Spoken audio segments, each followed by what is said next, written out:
Baik, pemirsa, seluruh kendaraan bermotor di Indonesia akan wajib ikut asuransi third party liability mulai Januari 2025 dan untuk membahasnya sudah bersama kami lewat sambungan Zoom ada pengamat kebijakan publik Bapak Trubus. Assalamualaikum, selamat sore Pak Trubus.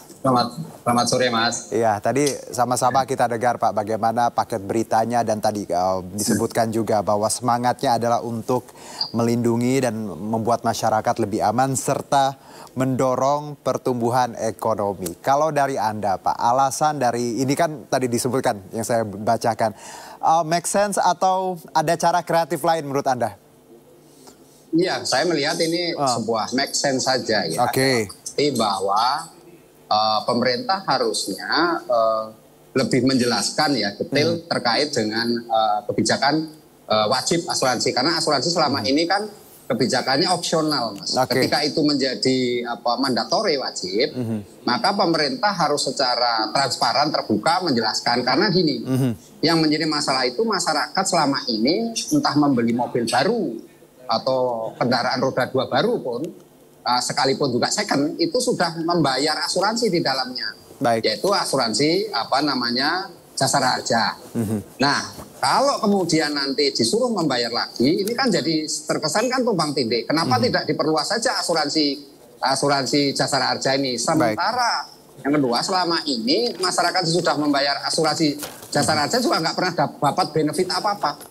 Karena yang di dalam asuransi itu yang penting adalah benefitnya. Ketika kita membayar premi, berarti kita mendapatkan satu benefit.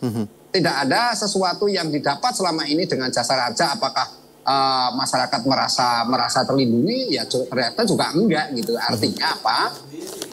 Ketika terjadi kecelakaan, entah itu tabrakan, entah itu apa, nah ini menggunakan TPL. Nah TPL ini juga nanti siapa sesungguhnya itu TPL? Kan pihak ketiga ini kan nggak jelas, Mas, pihak ketiganya itu sopo gitu kan. Jadi ini yang menyebabkan kemudian masyarakat mulai kepo, mulai curiga, mulai prasangka gitu ya. Sesungguhnya pemerintah ini memang serius sungguh-sungguh ingin konteksnya memberikan perlindungan kepada pengendara atau pemilik kendaraan, atau memang ada kepentingan lain yaitu mengumpulkan cuan publik kan gitu. Jadi ini yang menjadi persoalan. Ini yang jadi pertanyaan Pak, bahwa kalau memang semangatnya untuk tadi perlu masukan, mungkin ada cara-cara alternatif lain termasuk yang Anda sebutkan bagaimana tadi mengoptimalkan peran jasara harja ya Pak Trubus harusnya ya? Iya, saya pikir peran jasara harja itu aja diperluas gitu Mas. Diperluas saja sehingga itu lebih jelas dan optimal. Karena apa? Karena pengertian jasara harja ini kan lembaga yang sudah ada setidaknya ada trust dari masyarakat lah gitu ya, sudah dikenal lah, daripada nanti kita akan mengatakan asuransi yang mana kan gitu. Nanti persoalan ini kan asuransi ini kan sudah tumbuh di masyarakat berbagai macam, ada yang swasta juga kan gitu. Sehingga menurut saya ini pemerintah harus betul-betul menjelaskan lembaga apa yang nantinya akan mengelola. Yang kedua, tentu publik juga ingin tahu pengelolaan seperti apa. Jangan sampai kemudian uang dana publik itu ternyata dimanfaatkan tujuan lain, atau yang terjadi pada kasus Jiwasraya misalnya.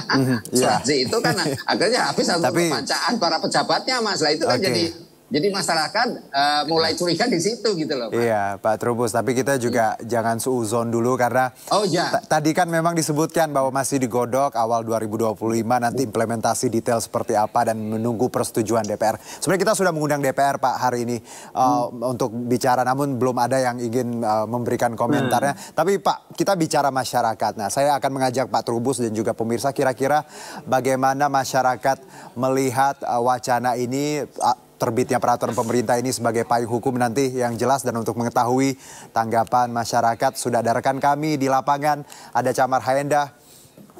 Camar yang saat ini berada di Gondang Dia, Jakarta Pusat. Silakan Camar dengan laporan Anda. Ya baik, selamat sore Juno dan juga pemirsa. Belum selesai soal tapera, masyarakat kini dihebohkan dengan pro kontra dari rencana OJK yang akan menetapkan bahwasanya setiap masyarakat yang memiliki kendaraan bermotor diwajibkan memiliki asuransi TPL ataupun juga pihak ketiga. Namun yang menjadi pertanyaan, apakah hal tersebut sudah layak untuk diterapkan, utamanya nantinya akan dilaksanakan pada awal tahun 2025. Tentunya salah satu masyarakat yang terdampak adalah kelompok masyarakat menengah ke bawah. Dan saat saat ini saya sudah berada di stasiun Gondang Dia, di mana biasanya memang di sini banyak sekali ojek online dan juga ojek pangkalan yang berdiam begitu untuk menunggu pelanggan ataupun juga penumpang. Saya akan mencoba berbincang bersama dengan salah satu dari mereka untuk mengetahui bagaimana sebetulnya tanggapan mereka terkait dengan rencana dari masyarakat yang memiliki kendaraan wajib untuk memiliki asuransi TPL. Halo Bapak, selamat sore. Bapak, dengan Bapak siapa? Bapak Mustafa, Pak. Oke, Pak Mustafa sudah tahu belum bahwasanya nanti per tahun 2025 akan ada rencana setiap orang yang punya kendaraan, termasuk Bapak nih. Bapak bekerja sebagai ojek pangkalan. Ojek pangkalan. Oke. Baik, Bapak sudah tahu bahwasanya nanti Bapak diwajibkan? Sudah tahu tahun 2025. 2025. Bakal ada asuransi kendaraan bermotor sama mobil. Iya, baik. Pak, tanggapan Bapak seperti apa? Apakah sudah selayaknya, sudah cocok begitu untuk diterapkan dengan keadaan seperti ini? Kalau saya sih maaf ya Pak ya, kalau saya menengah ya, nggak setuju sih Pak. Ini kenapa tuh Pak? Soalnya ini asuransi apa, kecelakaan atau motor hilang? Ya. Kalau udah banyak asuransi. Untuk kecelakaan, untuk kerusakan semuanya Pak. Gimana? Untuk kecelakaan, untuk kerusakan semuanya akan di-cover melalui asuransi ini Pak. Itu umpamanya per bulan 100, tapi saya keberatan. Kalau apa, saya punya anak istri, sedangkan saya ojek pangkalan. Ya mungkin saya nggak setuju sih. Tapi kalau orang-orang atasan nggak tahu juga ya, nggak punya kendaraan mobil, ya kan, motor moge. Bapak mohon izin sebelumnya, Bapak per hari penghasilan berapa Pak? Paling kurang lebih, alhamdulillah paling 75.000. Oke, baik, nantinya jika aturan ini diterapkan begitu ya, dengan kebutuhan yang Bapak tadi sebutkan, Bapak punya anak istri segala macam begitu. Apa sebetulnya yang ingin Bapak sampaikan kepada pemerintah Pak? Tolong Pak lah, jangan bikin-bikin mengada-ada lah asuransi lah. Lihatlah orang-orang menengah ke bawah. Iya, itu aja udah Pak. Oke, baik. Pak, sebelumnya kan memang kita sudah ada asuransi sosial Jasara Harja begitu ya, yang sudah dimiliki oleh pemerintah begitu dan sudah diterapkan. Menurut Bapak, apakah perlu untuk mengadakan asuransi wajib TPL ataupun juga pihak ketiga di samping dari meningkatkan kualitas dari asuransi dari Jasara Harja, Pak? Saya rasa sih Pak, udah cukup lah Jasara Harja lah. Udah untuk kecelakaan aja udah, itu aja. Baikkan asuransi Pak. Pemerintah nih ya. Baik. Bapak terima kasih atas informasinya Pak ya. Bapak. Oke. Dan Juno juga pemirsa, saat ini memang masih menjadi pro kontra, di mana salah satunya adalah opsi di mana pemerintah seharusnya bisa meningkatkan kualitas dari asuransi sosial Jasara Harja dibandingkan dengan mewajibkan masyarakat untuk bisa memiliki asuransi pihak ketiga. Saya akan coba kembali melihat begitu bagaimana respon dari masyarakat ya. Saya akan coba berbincang dengan ojek pangkalan yang lain di sini. Bapak selamat siang. Ya. Bapak selamat sore. Boleh saya berbincang? Pak. Bapak mohon izin Bapak. Bapak dengan Bapak siapa? Pak Nasrul. Oke. Pak Nasrul memang biasanya ada di sini untuk mangkal? Iya. Oke. Bapak ojek online juga atau ojek pangkalan Pak? Ya pangkalan. Ojek pangkalan. Bapak sebelumnya sudah punya asuransi kecelakaan belum Pak? Ini baru aja. Oh, baru boleh dilihatkan Pak. Baik. Jadi artinya Bapak ini sudah punya asuransi kecelakaan sebelumnya Pak ya? Baik. Untuk per bulannya dibayar per bulan atau per tahun Pak?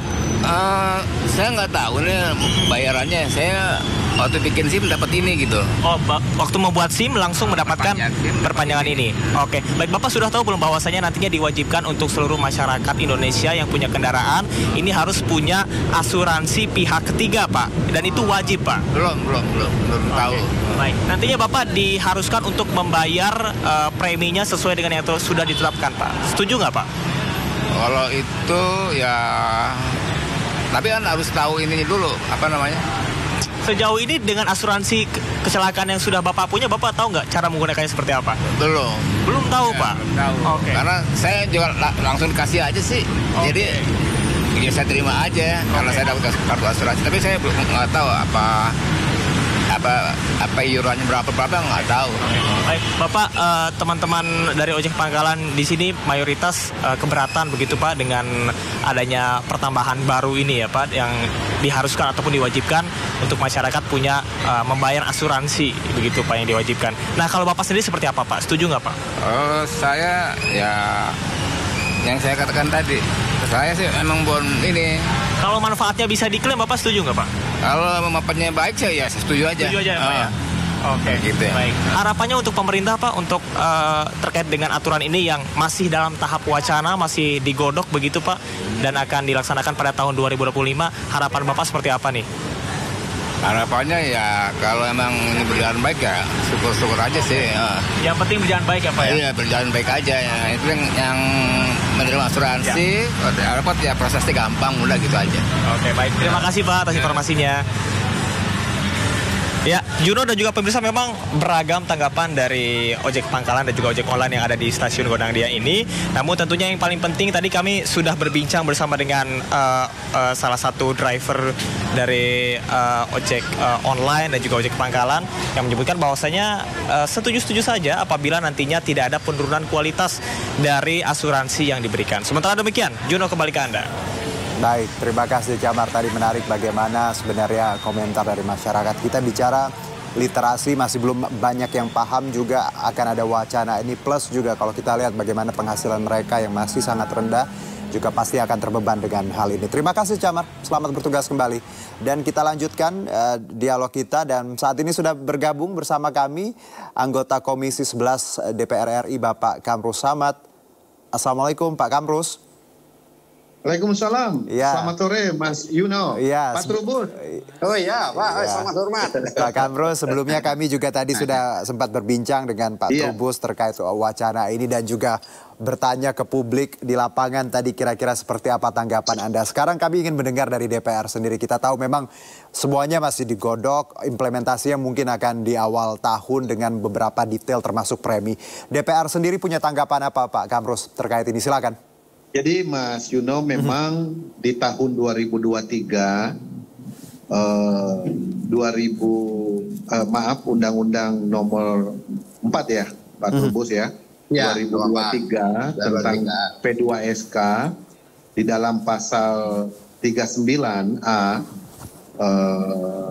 di dalam pasal 39A dan juga pasal 30 angka 15 beberapa poin menjelaskan tentang pemerintah dapat membentuk satu program asuransi wajib sesuai dengan kebutuhan. Jadi waktu itu memang kita dalam diskusi kita dalam pembentukan Undang-Undang P2SK itu tentu dimulai dari naskah akademik, kemudian dengar pendapat publik, lalu kemudian melibatkan stakeholder terkait, ya termasuk industri asuransi, kemudian para komponen-komponen masyarakat yang terkait dengan ekosistemnya, lalu kemudian pemerintah dan DPR membahas, kita kemudian menyepakati bahwa perlunya kita mengguidance arah kehidupan berbangsa kita, khususnya dalam proteksi kepentingan masyarakat seperti proyeksinya menuju negara maju. Baik. Seperti apa itu? Di mana sistem sosialnya, proteksi sosialnya, proteksi kesehatan yang melalui BPJS, proteksi keamanan melalui sistem pelayanan Kamtibmas oleh kepolisian. Sekarang proteksi melalui kepemilikan kendaraan misalnya, atau proteksi yang berkaitan dengan aset kebendaan yang dimiliki oleh masyarakat harus juga dibuatkan payung hukumnya. Karena itu Mas Yono, di dalam pasal 39 Undang-Undang P2SK ini kita memberikan ruang kepada pemerintah untuk dapat membentuk program asuransi wajib sesuai dengan kebutuhan. Pertanyaannya, kebutuhan kapan? Dan seperti apa kebutuhannya? Itulah yang perlu dituangkan di dalam PP, peraturan pemerintah dan peraturan implementasi turunannya dalam program tersebut. Nah, bentuknya seperti apa, produknya seperti apa, lalu kemudian kapan berlakunya, tentu pemerintah harus mendengarkan aspirasi yang berkembang. Nah, pemerintah dapat, kalimatnya begini, pemerintah dapat membentuk program asuransi wajib. Kemudian ayat 2-nya, pemerintah dapat mewajibkan kepada kelompok tertentu dalam masyarakat untuk ikut serta dalam program asuransi wajib. Nah, kelompok tertentu masyarakat itu adalah misalnya kelompok masyarakat pemilik kendaraan roda 4 dan roda 2 misalnya, yang mobil dan motor misalnya, itu bisa pemerintah membuat peraturannya lalu kemudian melakukan sosialisasi tentunya. Kalau saya lihat tadi dialog dengan masyarakat tuh berkaitan dengan edukasi, literasi, sosialisasi tentang manfaat. Nah, pertanyaan berikutnya, kalau seandainya itu diterapkan, misalnya untuk kendaraan roda 4 dan roda 2, apa manfaat yang diperoleh oleh masyarakat? Nah, ini pertanyaan yang mendasar yang harus segera kita jawab, sosialisasikan. Kita lihat misalnya, manfaatnya Mas Yono. Manfaatnya dari aspek finansial. Dengan adanya asuransi kendaraan roda 4 dan roda 2, maka itu memberikan perlindungan bagi pemilik kendaraan jika terjadi kecelakaan, kerusakan, ataupun kehilangan. Sehingga itu sebetulnya memiliki dampak finansial, artinya melindungi keuangannya, keuangan rumah tangga, keluarganya, sehingga tidak terganggu karena ditanggung oleh asuransi. Sehingga stabilitas keuangan keluarga, keuangan rumah tangga, keuangan masyarakat kita tidak terganggu. Kenapa? Karena premi yang dibayarkan tentu tidak sebesar atau tidak, itu yang kita harus hitung. Berapa premi yang dibayarkan, apakah masih ada ruang space, misalnya dari gaji karyawan swasta, gaji karyawan mandiri, gaji pekerja, dengan kewajiban-kewajiban yang lain yang sudah ada. Kemudian dampak sosialnya, ini bisa memberikan kepatuhan hukum dan regulasi yang baik. Perlindungan bagi masyarakat.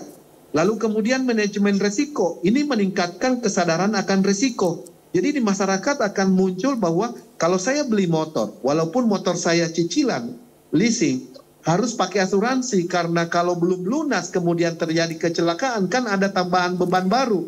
Nah, ketika ada kerusakan bisa di-cover asuransi. Itulah berarti ada manajemen risiko kesadaran itu.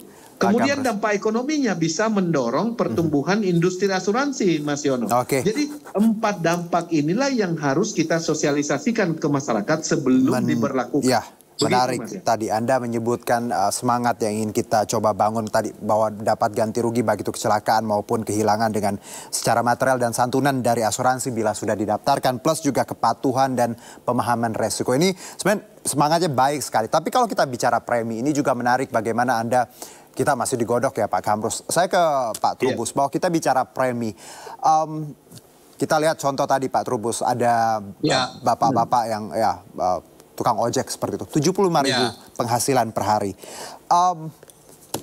Adakah possibility bahwa asuransi ini bisa diwujudkan untuk mereka yang memang punya penghasilan hanya Rp75.000? Tapi kita tahu Pak, bahwa semangat asuransi ini kan gotong royong. Semakin banyak yang join, semakin banyak yang ikut, maka nilai premi pun akan bisa lebih rendah dan ditekan. Kalau Pak Trubus melihat premi sendiri, apakah ada possibilities untuk kita mewujudkan untuk teman-teman, saudara-saudara kita yang masih let's say penghasilannya hanya Rp75.000 per hari? Iya, kalau untuk ukuran yang disampaikan tadi 75.000 per hari, saya rasa sulit itu Mas. Karena dengan harga-harga yang membumbung tinggi di khususnya bahan pokok pangan itu, maka memang akan sulit bagi mereka untuk bisa membayar premi lah. Nah, persoalannya kan begini. Kalau itu di dalam ketentuan pasal 39 yang dijelaskan sama Pak Kamrus, itu kan jelas bahwa ada kelompok tertentu. Sehingga menurut saya ini untuk mereka-mereka yang kategori tukang ojek online atau ojek pangkalan tadi, sebaiknya itu tanggung jawab pemerintah saja. Artinya di situ ada kewajiban negara untuk memberikan semacam bantuan iuran PBI, Mas. Jadi seperti yang kasusnya di BPJS gitu loh. Sehingga mereka tidak dilibatkan dalam konteks. Jadi ada subsidi silang seperti itu ya Pak Trubus? Betul. Ya, gotong royong. Sehingga yang diwajibkan itu adalah mereka kalangan yang punya mobil, khususnya mobil baru dan motor baru. Nah, motor pun saya minta kalau bisa yang ini CC-nya 250.000. 250. 250 itu yang diwajibkan. Kemudian yang CC-nya 100 itu yang di free. Gitu loh. Jadi ada pemilahan di situ karena di situ disebut tadi ada kelompok tertentu ya, masalah tertentu kan, berarti ini harus ada pemilahan supaya tidak menimbulkan pro kontra, artinya program pemerintah ini bisa tereksekusi gitu loh Mas. Itu kan berpikirnya begitu. Jadi ada pertemuan. Yang kedua memang harus juga dipikirkan bagaimana premi itu setidaknya kan memberikan benefit. Ini yang penting. Karena asuransi itu berkaitan dengan benefit, tidak semata-mata memang melindungi ketika terjadi kecelakaan, tetapi mungkin diperlukan satu benefit yang lain, Mas. Misalnya ya, mereka ini preminya kalau lama nggak terjadi kecelakaan atau nggak kepake, itu bisa diambil mungkin berapa persennya bisa dicairkan dalam konteks apa, sehingga mereka tidak semata-mata iuran terus itu kan harus itu. Berarti tidak menunggu ini, terjadinya kecelakaan, tapi ada benefit yang bisa didapat ya Pak. Betul. Oke, saya ke Pak Kamrus, ini menarik Pak, tadi lumayan daging-dagingnya sudah disebutkan. Pak Trubus, saya juga bersemangat karena saya tahu niatnya baik disebutkan tadi. Tapi kalau kita lihat tadi ada kemungkinan di PPSK 12 Januari 2023 yang ada poin kedua Pak, mewajibkan kelompok tertentu. Apakah mungkin nantinya memang untuk motor-motor 250 cc, terus juga backgroundnya juga akan kita lihat. Kalau memang mereka 100 cc dan tukang ojek harusnya ada subsidi silang dari pemerintah. Gimana Pak possibility ini? Menurut saya saya terima kasih lah ke MNC News ya. Baik, yang Pak. Telah membuka ruang publik ini sehingga ide-ide brilian seperti dari Bang Trubus ini bisa didengar para pengambil keputusan dalam menyusun peraturan pemerintah produk turunan dari Undang-Undang Nomor 4 2023 dan nanti produk hukum untuk implementasinya. Jadi subsidi silang saya kira menarik ini. Saya tidak terpikirkan sebelumnya dengan standarisasi CC, kapasitas mesin, lalu kemudian dengan skema kemampuan ekonomi, pendapatan masyarakat, latar belakang profesi dan seterusnya. Ini menarik. Saya kira Mas Yo ini penting sekali untuk kita dengar dan Mas Trubus, saya kira kita mesti kawal ya supaya peraturan implementasinya ini teknikalnya itu bisa kita simulasi dulu nih. Iya kan? Karena kan kita tahu pekerja swasta, pekerja mandiri udah banyak beban nih potongan yang bersifat wajib ya, yang harus mereka penuhi setiap bulannya. Apakah masih ada ruang? Nah, selisih dari gaji yang diterima misalnya, dari pendapatan yang diterima oleh Gojek online dan seterusnya, dari biaya maintenance, biaya operasional dan seterusnya. Menarik dengan ide-ide seperti ini, dan saya rasa ini poin yang bisa kami bawa nanti untuk berdiskusi dengan pemerintah. Begitu Mas. Baik Pak Kamrus, saya juga terima kasih Anda juga membuka ruang diskusi untuk kami publik dan juga Pak Trubus, dan tentunya dari insight-insight yang kita saling bertukar. Semoga nanti kita kawal bersama. Pak Trubus silakan nanti Pak Kamrus kalau ingin diundang untuk dengar juga pendapatnya. Saya boleh juga kalau ini karena semangat kita tadi untuk proteksi masyarakat, khususnya mereka yang kurang mampu, memang harus menjadi tanggung jawab dan negara harus hadir untuk itu. Terima kasih sekali lagi Pak Trubus, Pak Kamrus. Salam sehat. Wassalamualaikum warahmatullahi wabarakatuh. Ya, salam. Terima kasih. Ditunggu teleponnya ya.